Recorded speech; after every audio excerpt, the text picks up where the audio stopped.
There is a book that was read in the earliest churches, quoted by name in the New Testament itself, and then quietly written out of the Bible altogether. For over 1,000 years, most of the world forgot it existed. One nation never let it go. And inside the pages that nation protected is a passage that describes the bottom of the ocean in a way that should not have been possible for anyone alive at the time it was written. This is the story of the Book of Enoch, the ocean chapters almost no one talks about, and the strange, uncomfortable question of how a man who never saw open water described what modern science only confirmed a few thousand years later. Stay with me, because by the end of this, you're going to look at the ocean floor completely differently. Let's start with what Enoch actually is, because most people have heard the name and know almost nothing else. Enoch appears in the book of Genesis for exactly 4 verses. He is the 7th generation from Adam. The text says he walked with God, and then he was not, for God took him. That's it. 4 verses, and then he vanishes from the main biblical story entirely. But outside the official canon, an entire book grew up around this man. It claims to be his account of what he saw when he was taken up, shown the workings of the heavens, the movements of the stars, the storehouses of weather, and most strikingly, the fate of a group of rebellious angels called the Watchers. This book was popular. Fragments of it were found among the Dead Sea Scrolls at Qumran, more copies than survive of several books that did make it into the Bible. Early Christian writers quoted it. The Book of Jude, which is in the New Testament, directly references a prophecy from Enoch by name. And then in the year 364, church councils meeting to formalize the biblical canon left Enoch out, not quietly forgotten, deliberately excluded. It was labeled as suspect, as dangerous, as something that should not be treated as scripture. Everywhere in the world, that exclusion stuck, except in one place, the Ethiopian Orthodox Church never dropped it. To this day, Enoch is part of their scripture, preserved in a language called Ge'ez, copied by hand for centuries, and kept in monasteries and churches across Ethiopia, including the ancient city of Aksum, a place so old it claims to house the Ark of the Covenant itself. So for roughly 1,700 years, while the rest of the world debated whether this book even mattered, Ethiopian scribes kept copying it, generation after generation, preserving details that European scholars wouldn't seriously study again until the 1700s, when a Scottish explorer named James Bruce brought copies back to Europe. Now here's where the story turns strange. Inside Enoch's account, tucked between his tour of the heavens and his warnings about the end of the world, there is a passage describing a place he is taken to that lies beyond the Great Sea. He describes going somewhere the waters above and the waters below seem to meet. And what he describes finding there is oddly specifically physical. He describes a floor. Not cloud, not light, not some vague spiritual plane. A floor, dark, smooth, cold to the description. Unlike anything he compares to stone found on dry land. Think about what that would mean if you take it seriously for a moment. A man living roughly 2,000 years before submarines, before diving equipment, before anyone had any way of seeing the ocean floor, is describing dark, smooth stone at the bottom of the sea. We now know the deep ocean floor really is covered in dark volcanic rock called basalt. It forms when magma from beneath the crust meets freezing cold water and solidifies almost instantly, leaving behind smooth, dark stone across huge stretches of the ocean bottom. Nobody photographed this until the 20th century. Nobody could dive deep enough to see it with their own eyes until submersible technology existed. Decades ago, not millennia, and yet there it is. Sitting in a text people have been copying since before the fall of Rome. The description keeps going, and it gets even stranger. Enoch describes columns, pillars he calls them, made of what looks like fire, descending endlessly into this deep dark place, falling downward without end, is how the text puts it. If you know anything about modern oceanography, that description should give you chills. Because scattered across the deep ocean floor are structures called hydrothermal vents, sometimes nicknamed black smokers. These are underwater volcanic chimneys that shoot scalding, mineral-rich water up from cracks in the Earth's crust, water that can reach temperatures over 700 degrees Fahrenheit. In the crushing darkness of the deep sea, these vents genuinely look like glowing columns of fire rising from the ocean floor. We didn't discover the first hydrothermal vent until 1977, when a submersible exploring the Galapagos Rift stumbled onto one by accident. Scientists were stunned.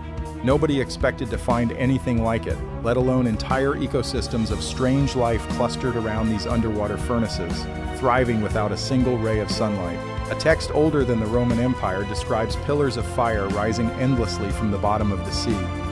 20th century scientists, using submarines, found exactly that. Coincidence is possible. But the text isn't finished yet. Beyond these pillars, Enoch says he sees a structure. He calls it a great house, built from what he describes as stones of hail and ice, with walls of fire surrounding it.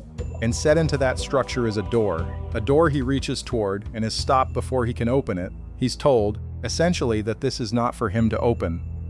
Now take a step back and think about what kind of structure this is describing. Something made of ice, standing in a place where fire burns around it without melting it. Something sealed, something guarded, something that a being explicitly stops Enoch from touching, without ever explaining why. The text doesn't linger on symbolism here. It doesn't spiral into poetic metaphor the way apocalyptic writing usually does. It reads almost like a report: location, materials, temperature, structure, door, do not open.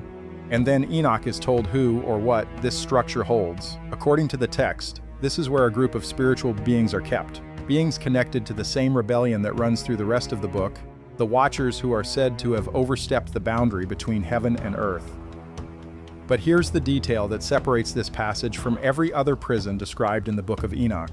Everywhere else in the text, imprisoned beings are described as awaiting judgment, temporary, held until a trial. This place is described differently. The language used here implies permanence, not held until judgment, sealed for an age upon an age, not a holding cell, something closer to a vault that was never meant to be opened again. And the text adds one more unsettling detail. Whatever is inside is not described as dead, it's described as something more like dormant, present, contained, but not gone. Sit with that for a second, because here's where the story connects to something that happened not in ancient history, but in the last few years. In 2020, a team of scientists drilled sediment cores from one of the most remote, most lifeless stretches of ocean floor on the entire planet, deep in the South Pacific. They drilled down through more than 200 feet of sediment, through rock layers estimated to be over 100 million years old. And inside that ancient sediment, they found something that shouldn't have been there: living cells, microbial life, dormant, barely functioning, but alive.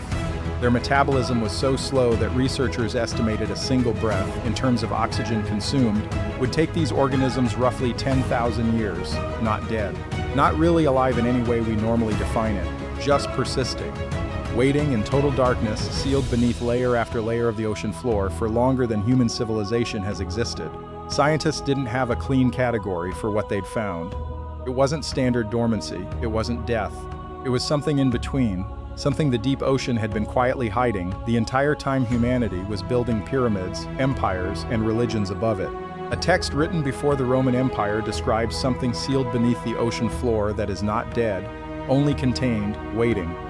Modern science, using drilling equipment developed in the last few decades, found exactly that kind of thing sitting beneath the deep-sea floor. I want to be careful here, because there's a line between a genuinely fascinating pattern and claiming something as fact that isn't proven. Nobody has found Enoch's ice palace. Nobody has confirmed that ancient rebellious angels are metabolizing in slow motion under the Pacific. That is not what the science says, and I'm not telling you it is. What I am telling you is this: the pattern is real, the language is real, the timing is real. A group of ancient scribes, working with no instruments, no submarines, no way to see more than a few feet beneath the surface of any body of water, described a specific set of features at the bottom of the ocean: dark smooth stone, columns of fire, something sealed and dormant rather than destroyed. And every single one of those descriptions lines up with something modern deep-sea science has independently discovered, centuries and continents apart from where the text was written. Maybe that's an extraordinary coincidence. Ancient people did imagine dramatic, fiery, icy landscapes in stories all the time. Maybe someone somewhere saw a real volcanic eruption near water, or heard secondhand descriptions from sailors, and folded it into a spiritual vision. Or maybe it's something else. Maybe it's a reminder that we still don't actually know how much the deep ocean has been quietly hiding, layer after layer of sediment, for longer than anyone alive has existed to ask. Here's why this book almost didn't survive at all, to even give us the chance to ask that question. When church leaders formally excluded Enoch from Scripture in the 4th century, one of the specific objections raised against it involved exactly these kinds of passages, the ones that placed strange, physical, locatable events in real geography rather than in vague spiritual metaphor. A prison beneath the ocean is a claim you could, in theory, go looking for. That made the text uncomfortable in a way that purely symbolic writing never was. For over 1,000 years afterward, most of the Christian world simply didn't have access to the book at all. It survived almost entirely because one nation, one church, thousands of miles from Rome, decided it was still worth copying by hand, generation after generation, in a language most of the world had never heard of. If that one tradition had broken, even once, if a single monastery had decided this book wasn't worth the effort of recopying during a war, a famine, a fire, we would have no record of any of this. The description of the dark ocean floor, the pillars of fire, the sealed house of ice. All of it would have been lost completely, the same way we've lost countless other ancient texts that didn't have someone willing to protect them for 17 centuries straight. It survived by the thinnest possible thread.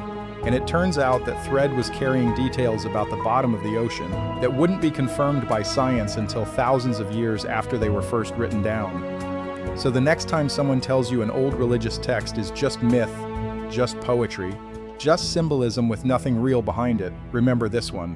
Remember dark, smooth stone at the bottom of the sea, described by a man who never had any way to see it. Remember pillars of fire rising endlessly from the ocean floor, described centuries before anyone had built a machine capable of surviving that kind of depth. Remember something sealed away, not destroyed, described as still present, still waiting, in a text almost lost forever, in the same decade that scientists pulled something not dead and not alive out of the deepest, darkest sediment on the entire planet. Maybe it's coincidence, maybe it's imagination, or maybe some very old stories are trying to tell us something about the world that we are only now developing the tools to check. If this kind of forgotten history fascinates you, subscribe, because every week we go looking for the details that got left out of the official story. And there is a lot more still buried, waiting to be found.